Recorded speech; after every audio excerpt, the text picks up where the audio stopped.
I'll be the counter, and I'm responsible for counting your all sums and words, and I'll be giving the report at the end of the meeting.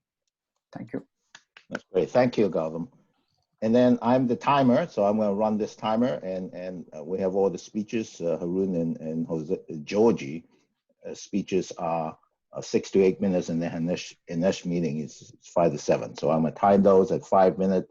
The green light will come on 6 minutes. The yellow light will come on, and then 7 minutes. The red light will come on, and 30 seconds is finished. Evaluation 2 to 3 minutes. Table topics 1 to 2 minutes, and then I'll give the report at the end of the meeting. So that's the timer's function. And then I'm going to ask for the word master, Jose. Yes, good morning, fellow Toastmasters. The word for today is nuanced. It's a very common word. You always hear it. It's good to explore this word, and because it gives you another way of saying something in a different. So the meaning of the word is, it's a shade of difference in meaning or in color. Basically, if you change the interpretation of something, that's a nuance. So it's a noun. Use it for your speeches.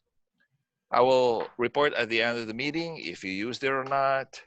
And so let's do that. Let's put the word nuance in our speech, in some of our part of our speech, so we can adapt to putting in topics, putting in words in all of our speeches. So I'll post the meaning in chat, and I'm doing it right now. Thank you very much.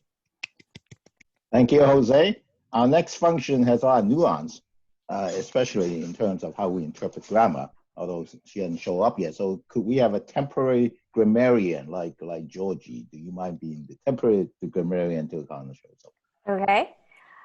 The role of the grammarian is to listen to our use of the English language, find things that we like, that we highlight, want to point out for good uses of the English language, and areas in which we might need a little bit of constructive criticism, maybe should watch in the future. I'll present, or someone will present a report at the end of the meeting.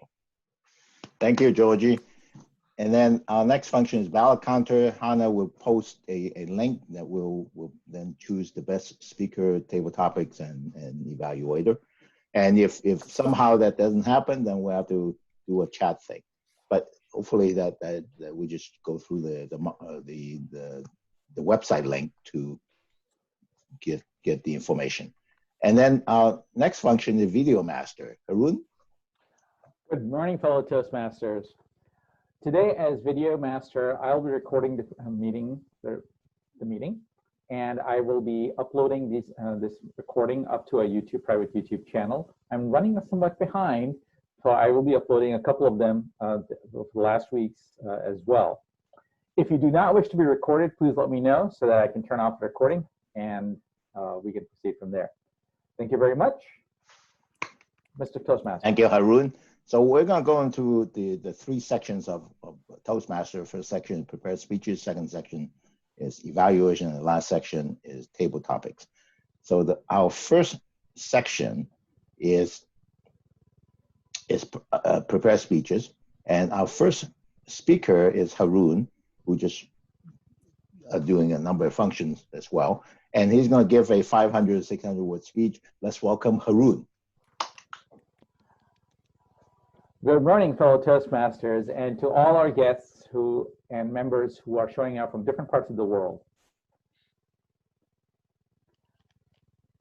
I don't know, I quit. These two surprising and provocative phrases are the opening and closing themes of Stephen Lefferts and Stephen Dubner's latest Freakonomics books, Think Like a Freak. I recently reread that book.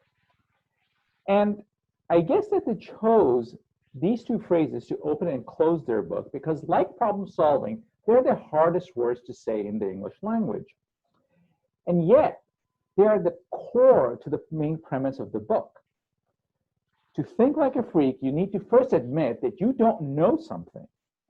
As well as you need to know them, you need to start quitting your preconceived notion that something or something in the world is not working.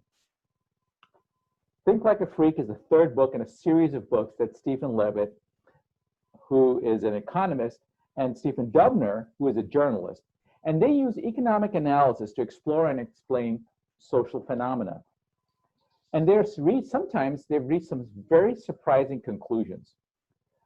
The third book, Think Like a Freak, is somewhat different. It's not an analysis, it's not an exposition, it's not a way to explain the world, but it is really about thinking and studying the problem-solving techniques that they used in their first two books. I have three goals for the next few minutes: a quick synopsis of the book, my own opinions of the book, and just give you enough information so that you can decide whether you want to read the book or not. Now, Think Like a Freak can be divided into two parts. The first half deals with how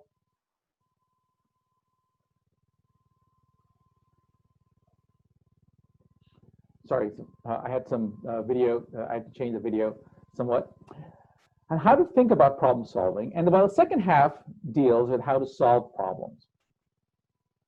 There are four things that you need to know about when you're thinking about problems. You first need to learn to admit that you don't know something. Admitting that you don't know something is the first step to solving anything. Sometimes intractable problems cannot be solved. There are problems often like that that cannot be solved. And the best way to deal with them is that you have to redefine those problems. Number three, rather than obvious and visible causes of the problem, visible things that are actually visible to you, the most obvious cases are the obvious symptoms of the problem, not really the cause of the problem. And lastly, number four, you need to let go of your preconceptions. You need to think small and have fun while solving problems. The second part of the book deals with actually solving problems. For the author, solving problems is not just about finding a solution, but also selling a solution to a skeptical audience. Sometimes the world is as it is, and a lot of people around you will just accept it the way it is. It doesn't really matter if your argument is factually sound or correct, or it's actually logical, makes sense. If it doesn't resonate with your audience, it's not going to go anywhere. To that end, authors also present strategies to persuade your audience. And the one thing that I found that is the most important thing that they main thrust of their argument is that people respond to incentives. They prefer cooperative incentives, and you need to find those incentives where they can actually understand that they're going to get something out of it. You have to constantly experiment with new ones if some incentives don't work. So these incentives have to be like little nudges that you can actually force your audience, or encourage your audience rather than force, to actually move towards a solution. The best way to engage your audience, to the people who you want to sell a solution, is to engage them. And you have to use a story. Your personal stories often work really well, and that will actually get the audience to acknowledge the imperfections of their situation and the merits of a solution. Insulting an audience, their intelligence, is not going to get you anywhere. And this is something that's very common, that, you know, issues on like important issues, constitutional problems that people have to grapple in this country. Like, for example, gun control. Often those arguments tend to form into insults to each other. They're not going to, these kinds of arguments is not going to go anywhere. And the last part of the book deals about quitting. Now, that would be surprising, because quitting is something that in our Silicon Valley culture is not something that we actually admit to. But it is actually something that they encourage. But this quitting is not really about not trying to find a solution, but really about quitting preconceived notions. And I think that one of the main preconceived notions that they want you to quit is that I can't solve problems. The authors believe that sometimes persistence in the face of a failure is often a result of various biases. If you quit your biases, you are going to go in towards finding a solution, which really is what you want to be able to do. Overall, I found Think Like a Freak a good book, which fell flat in certain places, parts. There were some chapters that read like chapters from a self-help book, but the authors used a lot of wry humor and interesting stories to make up for the weaker parts of the book. The conclusion was surprising about quitting, and it gave a satisfying closure to the book and the Freakonomics series. Now, Peter Thiel often poses a question about any situation, is what is the most important truth to very few people agree with, that few people are going to agree with you. Now, as you may know, Peter Thiel is kind of part of that PayPal mafia, who was one of the founders of PayPal. And he's often sort of regarded as a thinker. The thing that I liked the most about this book was that in order to get to that most important truth that is kind of hidden to everybody else, and that this book will help you do so. Thank you very much. Mr. Toastmaster.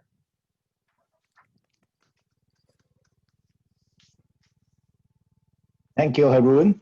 Let's give ourselves a minute to provide feedback to Haroon via private chat.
So we'll move on to our next speaker, who is Anesh. Anesh is a newly returning member, and he's already on to Pathway, and he's on to the next project on Pathway, giving a speech, getting feedback, and then redoing the speech. So he's doing the first part. Let's welcome Anesh to do his first part of this feedback speech.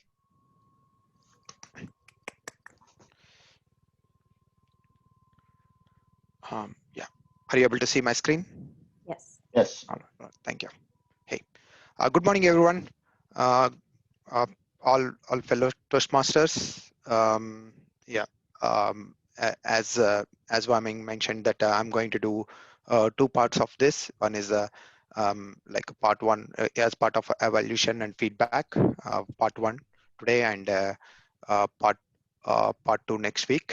So today I'm going to talk about an animal, an elephant, which is called Kawan, and it's a world's loneliest elephant. Sorry. So Kawan is a recently it was in news a lot about the Kawan, and the Kawan was, as I mentioned before, it's known mostly it was living lonely in one of the one of Pakistan's zoos at Islamabad. It's a Pakistan's capital, and Kawan, of course, it got relieved from the Pakistan Zoo. That part I'm going to discuss it later. Kawan is a male Asian elephant who was born in Sri Lanka in 1985, and later Sri Lanka government gifted the Kawan to Pakistan's president Zia-ul-Haq. So for decades, Kawan was living in Pakistan's zoo and entertaining the crowd, and saluting them and doing all the things that his handlers asked him to do.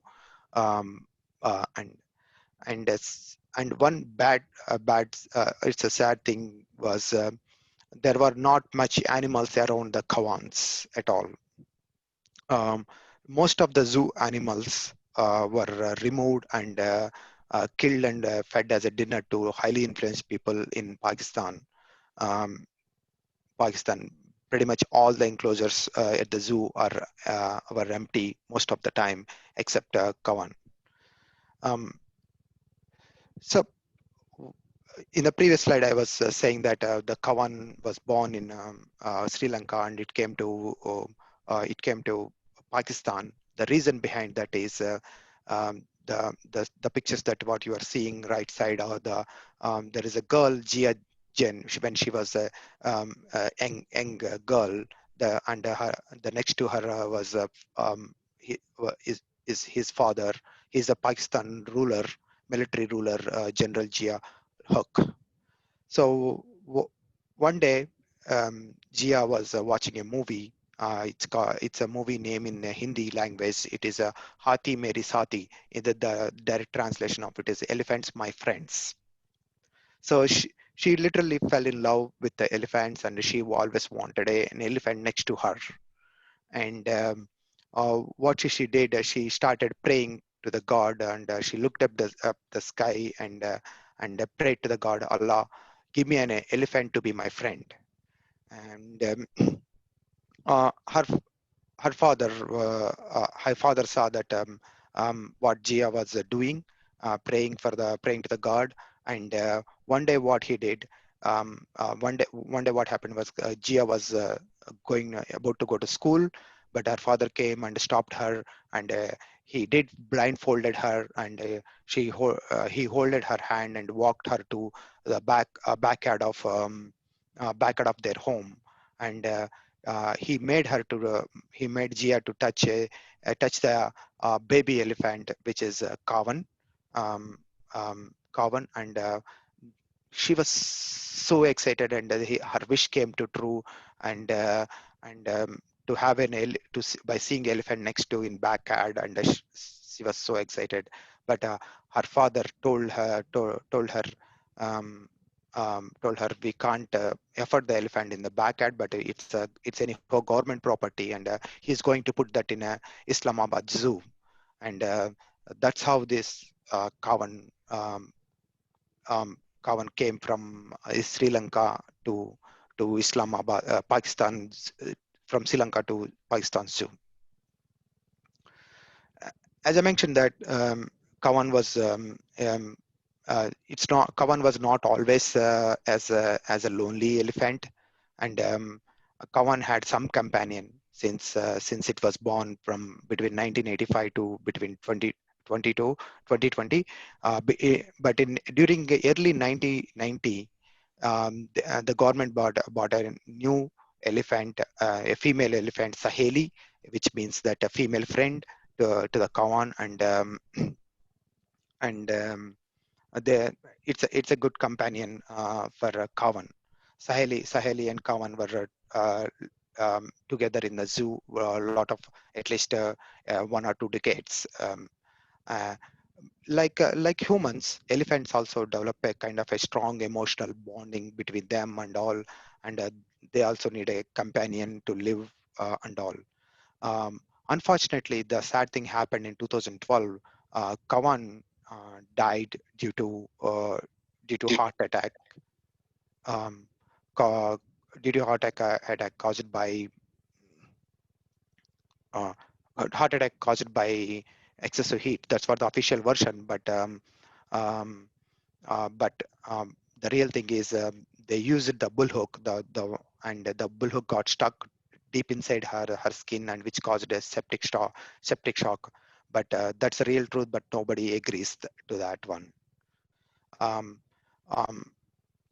So his friend died. Sahel died in zoo, but the daily job for the Kawan was stand at the fence and collect the money from the crowd by using her trunk as a begging bowl, and pass the money to his handler. If he does not do, her handler always pokes with a bullhook. And basically, right after Sahel death, and Kawan started behaving very aggressive, and nobody wants to, and he was always tied to the chains, and nobody was going next to her because he is becoming extremely dangerous. And because of less activity and no comfort behavior, and he started a kind of a new behavior, stereotype behavior. He was constantly wobbling his head to kill his boredom and all, and he became sick and overweight, and he was going through a lot of challenges. The elephant was going through a lot of challenges. Yeah, so far that was the half story of Kavan that I covered. And in my next speech, I'm going to tell you how Kavan recovered from his bad fate, and where Kavan is now living. I'm going to cover next. That'd be all. Thank you, Toastmaster. Yeah. Thank you, Hanesh. Let's provide some feedback to Hanesh via the private chat.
We're going to move forward to our next speaker, who is Georgie, and she's going to give us some information about the donor advised funds.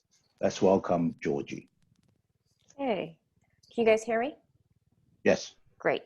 Okay, let me get the time. Okay, today we're going to talk about finances, specifically focused on something called donor advised funds. This is the season when we start thinking about giving to others. Specifically, there's a new quasi-holiday people are trying to create in the United States called Giving Tuesday. It comes right after Thanksgiving. The idea being if you had any money left over after shopping, maybe it's time to think about giving to charity. The CARES Act, which was passed in March of this year, is going to hopefully be a real boon for charity this year, because goodness knows it's been a rough year.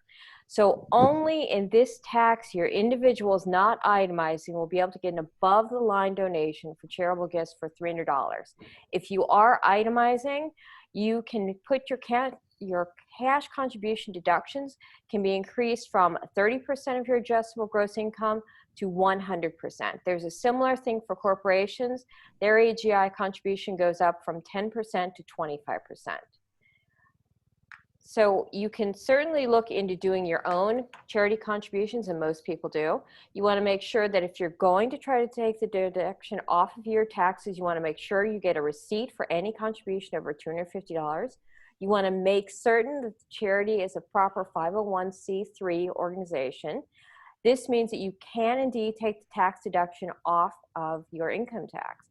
The IRS is in charge of qualifying an organization as a 501c3, and each 501c3 must submit paperwork and tax returns every year. If you're not sure about the organization, you can go to this website called GuideStar, and it will be able to give you some facts and figures about your individual charities you're looking to give to. One thing you want to make sure when you are giving money to these charities, you want to make sure you don't do what's called double dipping. You don't want to pay taxes on some appreciated asset, and you want to make sure you get the full tax credit. For example, let's say you're in the 37% tax bracket. You have some stock you bought for $20,000 and it's appreciated to $50,000, and you'd like to donate that to some charity. If you were to try to manage it yourself without working with the charity, you might have to sell the stock, take a tax gain of capital gains of over $7,000. The charity itself would get about $42,000, and you would only get a write-off around $15,000, $16,000 or so. However, if you were to donate it directly to charity, the charity would get the full $50,000. You would pay no capital gains, and you get the full tax savings with your contribution of $18,000. Now, there's different ways that you, in theory, could do some sort of tax-free contribution or distribution like that. One of the most popular, well, one of the most well-known ones are private foundations, and we talked about that previously. Private foundations have some serious things going against them. One, you have to make certain that you give at least 5% of the assets every year. You need to do a lot of enhanced reporting to the IRS.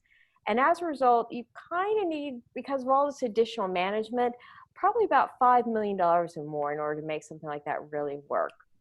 Another option is something called a donor advised fund, and this is a lower cost, but very popular way to do things. It's a charitable giving fund that's kind of similar to a health savings account that you may have through your workplace. What you can do is take whatever asset is that you want to donate, put it into the donor advised fund. The year that you put it into the fund is the year you get to write it off your taxes. But the asset can be within the fund and grow tax-free over a long period of time. The fund will manage all the paperwork for you, including verifying that the 501c3 organizations you're giving to are valid organizations. The nice thing is there's a ton of these things, both large and small. For example, you might want to look at a smaller outfit, like maybe a local Silicon Valley organization, because they might be more knowledgeable about local charities that you might want to give to, and they can help direct you with making charitable contributions. The bigger ones like Vanguard and Fidelity, they have a lot more services available to you. In fact, Fidelity is the oldest one in the United States. They make more contributions, both dollar-wise and number of grants, than even the Gates Foundation does. And as you can see, in their particular case, you can set things up pretty cheaply for only about $5,000. The thing you need to do remember is that there is fees associated with their services, of course. Now, they're all perfect. There are nuances to this. For example, what people forget is that when you put your asset into the fund, you lose ownership of it. You cannot take it back out. It's no longer officially yours. You've lost ownership, but you maintain what's called advisory privileges. You maintain control of how the asset will be invested and exactly when and how it will be distributed to charities. The thing is that as opposed to private foundations, you're not actually required to make any grants. As you can see from the chart there, the inflows are much higher than the outflows. So in theory, money can sit there for decades. But when you do spend them out, you can make certain that the donation is anonymous. So if you don't want to be contacted by other charities, you might want to do that. You can also set things up so that they're in memorandum, which means that you're giving with respect to under somebody else's name that maybe you lost. And goodness knows this year has been a tough year for a lot of people. You must make certain you don't get anything back from the charity. You can't buy a table and get like a free dinner out of it, for example. You cannot make donations to individuals or create scholarships. They also have a limited lifetime, as opposed to a private foundation, which can go on for centuries. The donor advised funds is connected to a human lifespan, to a person. Now, and some of them will allow you to transfer to another person when you die, but you do need to look at the fine print for that. Another nice thing about you going some of the bigger funds like Vanguard and Fidelity is that they can handle all sorts of assets, including very difficult to trade ones like private company stock, pre-IPO shares, life insurance, Bitcoin. Some of them can even take artwork and collectibles. Now, you need to call them, and there are additional fees with this, but that's something for you to consider if you've had your Bitcoin appreciate quite a bit in the last few years. Once again, check with your CPA and your financial advisor, but do remember this is the time of year to start thinking about being more charitable to those around us. Thank you. Thank you very much, Georgie. Let's provide some feedback to Georgie via the private chat.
We're going to move on to our next section of this meeting, and we're going to welcome our general evaluator, Jose. Let's welcome Jose. Okay. Well, actually, before that, Hannah, are you still there? Hi, I just want to confirm you're a grammarian as well. Oh, okay. Okay, thank you. So Jose, general evaluator, please. Okay. We are now in this phase of the meeting where we get a chance to listen to evaluations. This gives us a chance to observe a certain speech and off the cuff just come up with an evaluation of it and what we feel about it and what we've learned and what we think should be added or not added into the speech. We had some excellent speeches in regards to critical thinking, relationship between man and animals, and financial contributions. So for our first evaluator, we will have Georgie. Let's raise our hands for Georgie. Okay. All right.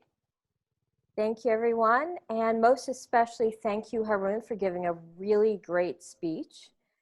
You mentioned that it was one you'd done before, but for some reason, I couldn't remember it, so I must have missed it. So for me, it was brand new. I thought you did a really good job when you opened it with the two phrases, I don't know and I quit. Once again, those kind of startling things to hear people say, especially at the start of a speech, kind of a really good hook to bring people in. You did a really good job. I thought one of the highlights was your ability to organize this material. You covered a lot of material in a very short time. You also started off with a really concise way to help our minds understand where you were going with it. You explained that you were going to break your speech into 3 parts, in which you were going to talk about the book itself with a synopsis. You were going to give your overview, and you were also going to tell us whether or not we should read it or not. Once again, really clear, easy to understand and follow. Your breakdown of the book I thought was really good, the way you broke it down to even the individual parts of the book so we could follow along. You also referred a lot to the book itself. The one thing I would, maybe I missed it, and maybe when the video gets posted, I'll go back and double check. I was clear when you started talking about the first part of the book. You kind of broke it into 4 different pieces, and I heard you mention the second, third, and fourth, but I didn't hear the first. So probably because when you said first, I probably thought, oh, this isn't the first section. It's like this is the first one we're going to talk about. But it's not associated with other items. So you might want to kind of highlight that so people can understand it's like a section. Let's see. I like the way you use the phrase little nudges, how to inspire others to follow along with what you think is a good idea for them to do. You also putting out how you made it more individual. You mentioned how quitting kind of goes against the Silicon Valley way of thinking. So you made it very personalized to you and to us so we could understand it. You also even brought in Peter Thiel and that famous question he has to try to break through and learn something really quickly from a person he doesn't know too well. Now, the areas I think that maybe you wanted to look into focusing a bit more is eye contact. You kept glancing at your notes. I think part of that is probably number 2 because maybe it's been a while since you've actually looked at this speech. You're kind of having to review in your head, so the material wasn't quite as fresh. So maybe if you've done a review or 2 before, just so you didn't have to do quite so much looking at it. The other thing I thought you did was you seem to be standing up. You seem to have a lot of energy, and that really comes through in the speech. I thought that was really well done. Let's see. The only thing I would say is towards the end, maybe you're getting concerned about time. You seem to be talking faster. And I would say maybe a few more pauses might help to bring the speech together even more. Other than that, excellent speech, really well done. Thank you.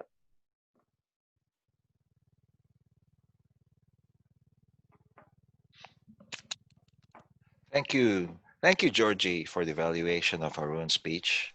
We now move to the next speech, will be the speech of Anesh. And the evaluator for that will be Gautam. Let's raise our hands for Gautam. Hey, good morning, fellow Toastmasters. Thank you, Anis, for a really very good speech. It's a real story. The real stories are always make the audience to get more connected. The story points was organized really well, and you narrated the story in a very good way so that we can able to follow it. However, I noticed a few things that could be more interactive, or it will make audience more connected, like reducing the number of slides, or you can say reduce the number of points in the slides. So when we have more points, audience, or personally I intended to read the points. I'm not going to hear the words. So in order to make the audience to listen to what we are saying, we could have like just a pictures, like visual cues are like very attractive, but not the text. So you can have the pictures and you can say it through a story, right? That's what I want work on. I would like to do it. And inflection of the speeches, it remains the same. Like, okay, it's a real world story, right? You have to bring up the emotions and bring up your point of view, or you can highlight the emotions, or highlight the words. You would like to, that would be really great if you could do that. And I noticed like more number of R's. I guess that's because of the point that we are trying to make it. I would say like take a few pauses and you can use your points. And the best way to avoid that such kind of R's and arms, or like just take a pause. Let the audience to interject your story points. So they may think about, okay, yeah, they may be in a different visual cues, or they may be in a visual attention. So that your pauses will help them to complete the visual interpretation of your story. So I would like to give a few challenges.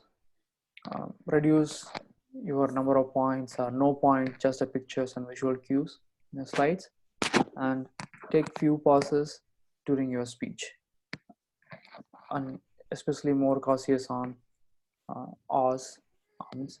These two words are like it's used more number of times. So other than that, the speech was really good. I really like the story. My mind immediately went to like, oh God, someone could make this as a movie. So the story was really good and really appreciate it, and thanks for your excellent speech.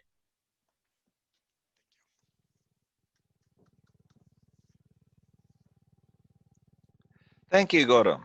Thank you for that evaluation.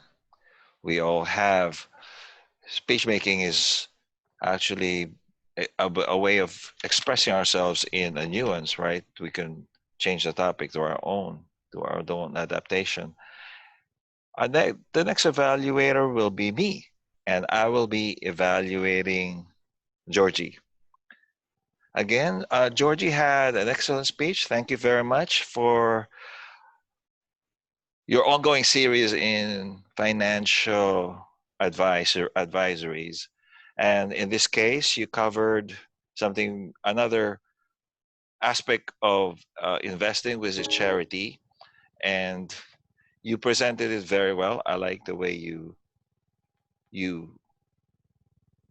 present the way you use gestures and the inflection of the inflection whenever you speak. I like it. It sounds very professional.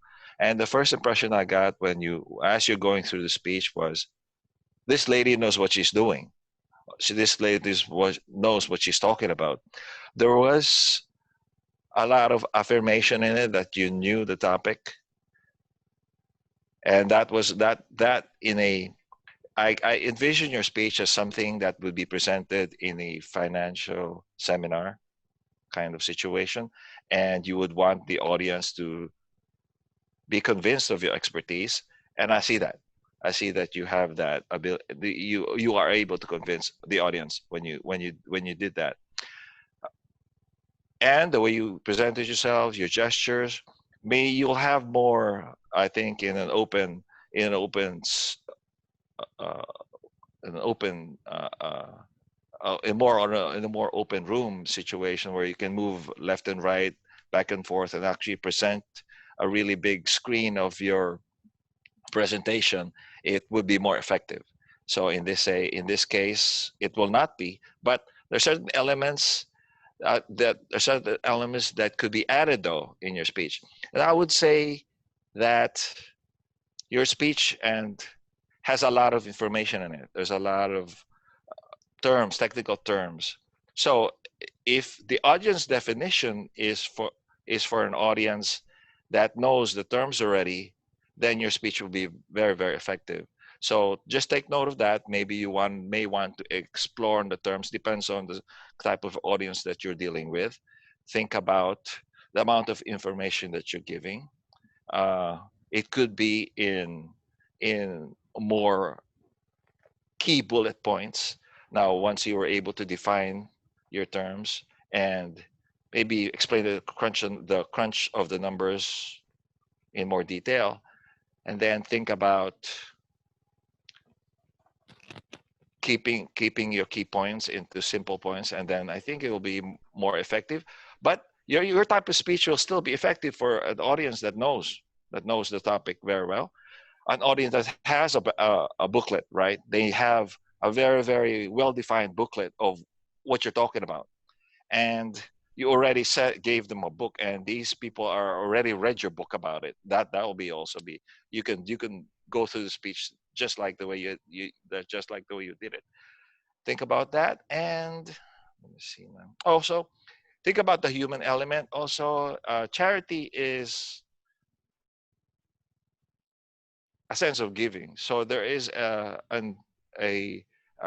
meaning behind it. There's a purpose behind it, and maybe explore the human element of giving and why people would be motivated to give, and maybe a bit of that, and that speak should be overall much more comprehensive. Thank you very much. Okay, so that's the end of my evaluation. And then we'll go through. Oh, I return the control to the Toastmaster, Wai Ming, who can proceed with the rest of the meeting. Thank you. Thank you, Jose. We're going to go through our third section of the meeting, which is table topics. Let's welcome our table topics master, Hannah. Thank you, Mr. Toastmaster, and good morning once again, fellow Toastmasters. We have the table topics, which is following the theme of the meeting, best movies. And so with that being said, we will either have somebody volunteer to answer a question or be picked on, but watching movies, especially the best movies, can be fun, educational, motivating, can even give us insight, and then something we can enjoy either with family, friends, or loved ones. But let's talk about the best movies, maybe that impacted your life some way or somehow. But what would you say is the best movie that follows your childhood or upbringing, or that can reflect or give us insight on how you were raised or brought up? If somebody wants to take this one or even volunteer. Or we can voluntold. Who has not spoken? Have we heard from Wai Ming? We heard from you today, Wai Ming. I was Toastmaster, but in any case, I'll take this. So best movie from my childhood. I actually don't quite remember all the movies from my childhood. I grew up in my first 10 years in Hong Kong, and so I watched some Chinese movies in Hong Kong. But at that time, the movies were not that good. They were in black and white, maybe a long time ago. And I never went to the movie theater when I was in Hong Kong, because we lived in a fairly modest, very modest place. And the only time I was able to watch anything was peek through this fence to watch the store who's charging people 10 cents or whatever they were charging to watch television. They have this TV and people who are watching television. And I don't even have the 10 cents or whatever to watch movies. But anyway, so not too many movies from my childhood. However, there is a movie that I still recommend. I recommended this club and we even saw it once. And I still recommend it, is Three Idiots, which came out a lot later than when I was born. So I highly recommend that movie. There are a number of other movies. So Three Idiots, if you haven't seen it, go see it.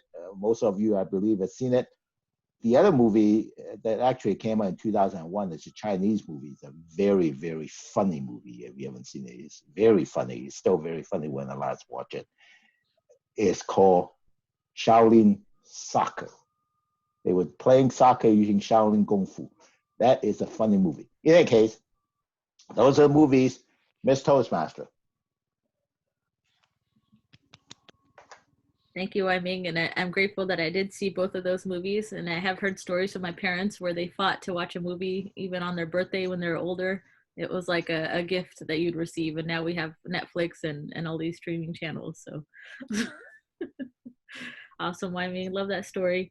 Next question would be, what would be the best movie you recommend somebody to get some inspiration or motivation to change their life, or maybe that had changed your life in some way or changed some kind of habit in you?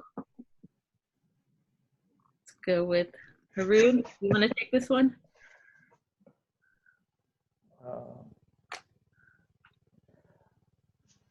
I need to think about this. Okay. Or somebody wants to take it? Yeah, can somebody else? You back out him? I'll take it, Hannah. Okay, the question is, which movie that I can recommend, which is very motivational one. So I'm a kind of person to look at all the nuances of the movie, not just it's an entertainment. Personally, to me, movie is an entertainment, and I take it more personally. It's a motivation. I especially pick all the points and tactics they handled situation. I make a note of that. I put it under a document called Life Hacks. I apply the same stuff we are doing in an engineering world. Pack everything as a package and deploy it wherever you want. So similarly, I'll do the same stuff, just trying out experiments. I love experiments. The first movie I would recommend is Guru, which was the latest movie came out around 2009, I guess. The movie about a daily wage worker, how he became a millionaire. And the movie captures all the hurdles he had faced and his brilliant idea about finding a loopholes and making business out of that from the regulations. So the movie name is Guru. I would highly encourage everyone to watch it. Thank you.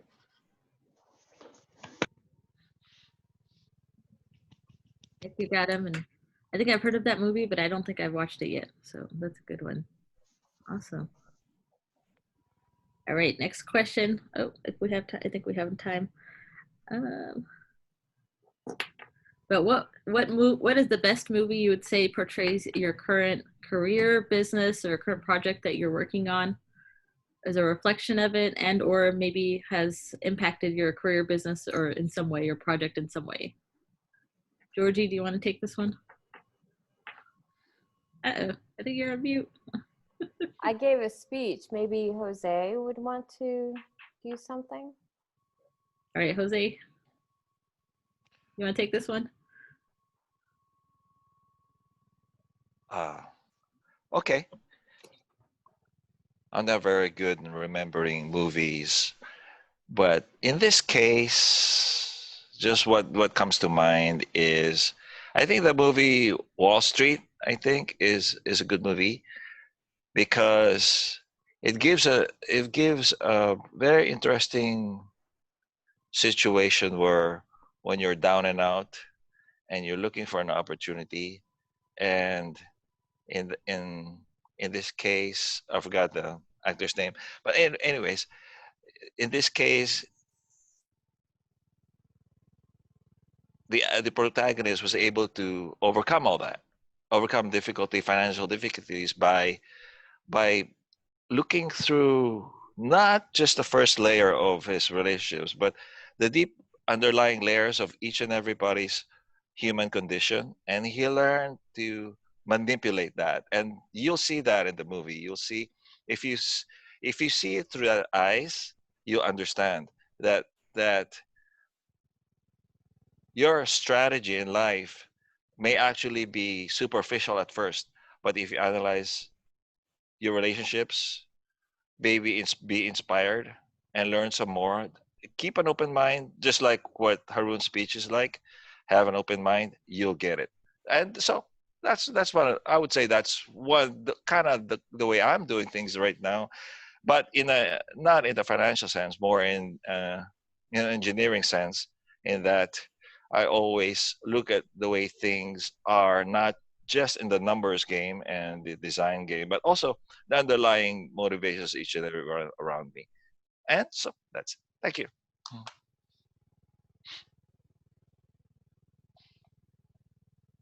Thank you, Jose. All right. I think we'll have maybe one more question. And so if you're looking for adventure, whether it's a real or fictional adventure, what would you say is the best movie that you could watch, or maybe that you've watched? Anesh, do you want to take this one? Yeah, hello. Sure. I don't remember movies names that well.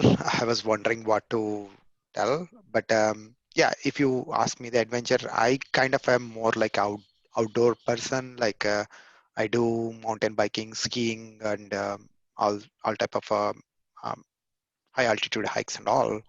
There was a one movie. It's called I don't remember exactly. I think it's a movie name is Lift. So what happens is I saw this movie last year before going to my ski trip. There are three friends who got stuck on ski lift, and that was the last day of the season. And uh, and uh, and they waited on the on ski lift itself for at least 48 hours, 2 days. Nobody came, and eventually two two guys died, and finally the girl, because there were two guys and one girl in that movie, and one girl was able to make it and come down, walk down, and finally, and somehow the bystanders saw her, and they took that they admitted her in a hospital. She survived. After seeing that horrible movie, I was like, no, I don't want. I didn't want to go to ski anymore. It's like that was released on Netflix right before the ski season, and then, but of course, I that definitely made a good horrible mind. I mean, it's just like a memory. It's happening about that movie. So yeah, if you talk about the adventure, yeah, I wouldn't recommend to see, but that's I remember. Yeah. All right. Thank you. Thank you, Anish. So maybe an adventure we don't want to go on, but great way to turn that around. But I have not heard of that movie, but wow, I did not know. Yeah. Thank you. All right. So that's all I got. We want to move to the last part of GE, or do we have time for one more? Or somebody that wants to take a previous question? What are you thinking, Wai-Ming, time-wise? I think we're okay if someone wants to provide another table topic.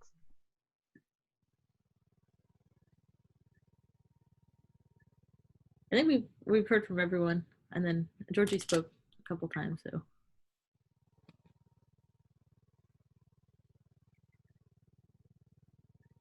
Unless Georgie wants to take any of the questions.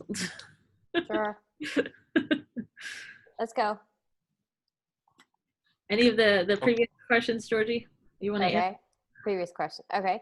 So you were asking about like movies of childhood. For me, the movies of childhood were the ones I weren't allowed to see. My parents didn't want me going to the theater myself. They thought the big kids were too big and I was too little. So for me, I missed most of the big movies that define people's lives. And back in the olden days, when we only had 3 channels on the television set, there were very limited cultural things for people. So everybody went to see the same movies. They saw the same TV shows. And I did not know what was going on. It was very sad because I would do things like watch Saturday Night Live and they'd have parodies of these movies and there were cultural icons and I didn't know who these people were. I didn't know what the movies were about. All I knew is that people knew stuff and I didn't. And I figured this was probably going to carry on for life. And I was right. But what's interesting is that the like MGM and all these big movie houses have come to the conclusion that they are going to release their big movies like Wonder Woman directly to HBO Max. And I'm going to bother, well, they're going to put them in movie theaters, but it's going to be the same day. So there may not be a point to even going to a movie theater in the future unless you really want to get a virus, which most people are kind of against. So I think that things have gone full circle. I couldn't go to the movie theater before because I was too little, and now I won't be able to go to the movie theater because there won't be any. So it is interesting how everything has changed with life. And it's interesting with all the nuances that we have in life, how we've gone from me not being able to watch a movie to me not being able to go watch a movie. It's interesting bookends. And with that, I turn it back to you, Hannah. Thank you, Georgie. Almost coming full circle. And I know there's only a couple of drive-in movie theaters left, and that was big when I grew up. I think there's one left in San Jose. So maybe that's an option if you don't want to physically go into a movie theater. All right. Thank you, guys. And with that, I think we can call Duty Masters or GE if you want to call Duty Masters. Yes. Thank you. Thank you, Hannah. So we will now go to the Duty Master reports. First report will be from Wai-Ming and Timer. Yes, Mr. General Evaluators, I'm going to read off the time. Haroon spoke for 6 minutes and 40 seconds, and Nash 7:54. Georgie 7:19. In the evaluation, Georgie spoke for 3 minutes and 22 seconds. Gautam 3:14. Jose 3:49. And then in the table topics, I spoke for 1:46.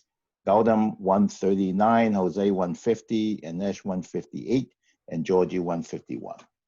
Mr. Toastmaster. Okay, our next report will be from our grammarian, which is Hannah. Take it away, Hannah. Good morning, Mr. General Evaluator. For grammarian, I didn't hear much that needs improvement. I think, Georgie, you just said made it more individual, but I think you already rephrased that the next sentence. Things that I saw was positive. Visual cues, Gautam used that phrase. Jose used a few good words, inflection, affirmation, and human element. I like that phrase as well. So that's all I got for grammarian. Okay, thank you, Hannah. And for the word master report, that's me. And so the word is nuance. Let me know if you said the word. I detected Wai-Ming, Georgie, myself, and Gautam using it. Let me know if you use it. Sorry. Everybody. Okay. All right. So the next is a counter. I think we have Gautam as our a counter. Thank you, General Evaluator. Okay. Yes. So I'll be giving you the R-counter report. Haroon used R's between 1 to 5. And Anis used R's more than 10. Wai-Ming between 1 and 5. Georgie, I found no R's. Comparing your speeches, previous speeches, it's like no R's and arms. Jose, your R's were between 6 and 10. And myself between 1 and 5. Hannah between 1 and 5. Thank you. Thank you, Gautam. Okay, and so we have Lucia. Okay, so I'll do my final evaluation. Everybody have a joke. Everybody has a joke. Anybody? Let me look. No, no. Give me a minute. I have something. Okay. Okay. Good. Okay. Yeah. Hold on a second. I'm just opening up my joke file.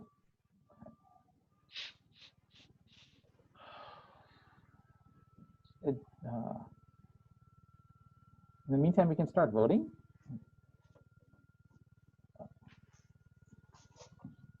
Why don't we talk about who's going to do what next week? Any volunteers?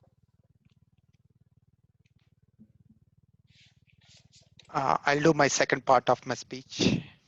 Okay. I can do evaluation, and I can be a backup speaker too. If no one will speak, I'm going to speak. If not, I'll be backup speaker. I have the form here, but I'm sorry I didn't catch that. So who's doing what? I'll be Toastmaster then. Master? Yeah. And then speaker, I think somebody had spoken. Yeah, it's me. I'm going to do my second part of my speech. Yeah. And Wai Ming? So Wyming's confirmed. Do we have a table topics master for next week? I can do that. And then, Harun, do you want to speak next week? I can be a backup speaker. okay. What about GE or evaluators? So I'll be a one evaluator. Okay. I've got a joke. Okay. Okay. Okay. So a frog was feeling down in the dumps, and he went to the froggy fortune teller, hoping to hear some good news. And the psychic frog goes, "Froggy, you're going to meet a beautiful young woman who will want to know everything about you." "That's great," said the frog. "Where will I meet her? At a party, in a bar, down by the pond?" And the psychic frog goes, "In biology class."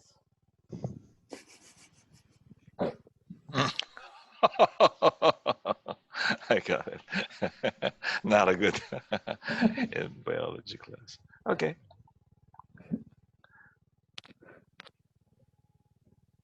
Okay, so we go through the final part of the meeting, which is overall evaluation from me, the general evaluator. The meeting, we always had problems getting started with the meeting, which is kind of understandable. We'll do our best to catch up. I think I was kind of a little bit delayed. We'll do that. There's a little bit of going through the different roles we have to start off with. After that was done, we did very well. The evaluations were pretty much very, very comprehensive. I liked everybody's style of evaluation. Georgie had the more positive style of evaluation, but there's a lot of good points in it. Godam also had good points in terms of the way the speech were presented. I like that. I made my representation, but it's more on structure. I have to work on my, actually, whenever I do my evaluation, I don't structure it and it's kind of nicer to have it in a more orderly manner, and I'll work on that. Overall, the meeting went well. We had a good table topics. We went through very, very interesting responses to movies. So that was good. And so overall, a very good meeting, and thank you very much, everyone. Let me see now. Okay. Oh, and then we'll be going through the voting, right? Okay, I have to vote. All right, let's see. All right, we'll give Jose 1 minute. Yeah, because I have to. I'm having problems with the form. Let me see. Oh, the form is on. Okay, it's up. Yeah. Oh, yeah, I got it.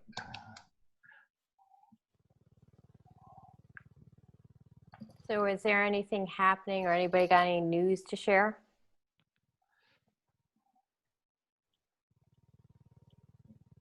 Not really. Hmm.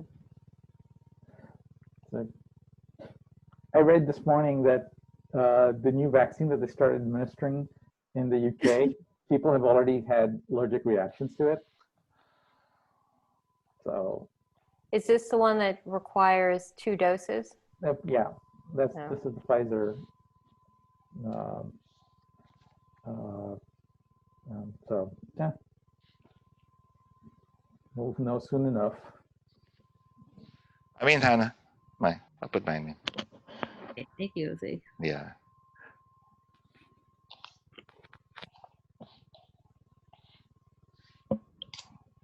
Is anyone thinking about doing any travel for the holiday season? Plans, but I doubt I might go. Hmm. Yeah. Mostly When no. it- Yes. Oh, I don't know how Santa Clara is going to enforce their quarantine rules. That if you travel 120 miles out of the county, you have to quarantine when you come back. Yeah.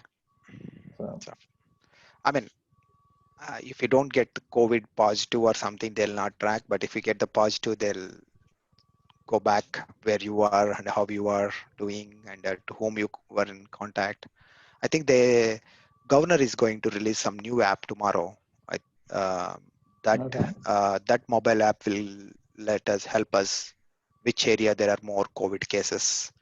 So you'll be whether you are exposed to COVID or not in last 2 weeks or not. So I think they're releasing tomorrow. Okay. That will be helpful. So I assume that people download it voluntarily to their phone? Yes, they're asking people to download it to their phone so that they'll know if they're exposed to COVID positive person or not. Sometimes it gives the bad news too. If you're exposed, then it's like you have to stay at home more. Yeah, I'm going to try that, and I'll let you know next week how it is. Okay. I'll test out the app. All right, Nish. All right, we'll announce winners. So please give a round of applause or drum roll, please, to Best Table Topics Master this morning. We have Wai-Ming. So Yay! on Best Table Topics Master this morning. For Best Evaluator, please give a drum roll round of applause to Georgie. Georgie, Best Evaluator this morning. And for Best Speaker, please give a drum roll round of applause to Haroon. Yay! Congratulations. All right. An awesome job, everybody. And I don't think we have any guests for closing comments, but anybody else have any other announcements or things they want to share? Have we heard from Tao, how Tao's doing, or has anybody heard from Tao? No. We've got to reach out to him then.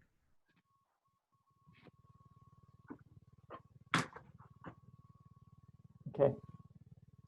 Oh, Haroon, do you have any idea, not to push or anything, but I was looking at the videos and I was just wondering when you might get a chance to put up I some will. of them. I'm going to start as soon as I finish this one. I'm going to upload them. Okay, cool. So Thanks. I'll just do that today, right now, as soon as while I'm running. I just haven't had a chance to do that. And if I'll also process your payment as well. You've sent it to PayPal, right? Yeah, I did. Okay, cool. I will process that. Okay, thank you. Yeah. So I have a question about the videos. So I've got I was checking out the link that you sent last time on the WhatsApp. Yeah. And that was from, I don't know, a couple weeks ago or something, 3-4 weeks ago, I'm not sure. But then I click on Startup Speakers as the account and it shows me the videos for it. And the videos, the last one it shows under the account is from September. Really? Yeah, so I'm confused. So because I thought maybe if I went to the channel, I'd be able to see the videos, but You don't see them anymore? like I said, it's a little weird because I did not see, I didn't see the video that you sent the link for, but I could watch the video through the link. You know what I mean? Oh, so I'm confused. Yeah, it's the same thing happened to me too, Georgie. And, Okay. and I felt like we were not I didn't see the latest videos, and there were old. Yeah. Yeah, but the videos, like I said, I saw one, clicked on the channel name, and then Mhm. took me to show the videos, and then the videos were like way older, even than the one that I just watched. Yeah. So I mean, Oh, it's okay, not okay. showing up. Like I said, I'm wondering if that's just if I'm confused or that's just the way So- YouTube does private no, videos. No, the thing is that with Google, they've changed their privacy settings so much. Hmm. The last time I checked it, that they're very confusing, Yeah. and I may have set them to private so that only people with links can watch them. Hmm. So I'll go into account right now when I'm uploading them and recheck those permissions. It's kind of weird. The last time I messed around with that stuff, the privacy rules were much more lax than they are now. Yeah. So I'm like, yeah, well, I'll take a look. I just haven't uploaded them, so I'm about four videos behind. That's cool. That's cool. Like I said, this way I don't have to bug you for each individual link. You know what I mean? Yeah, I So- get it. Yeah, I'm going to be posting it on the WhatsApp anyway. So, Okay. Thank you. but, Bye, guys. bye. Have a good Okay, week. bye. See you next week. Bye. Have a productive week.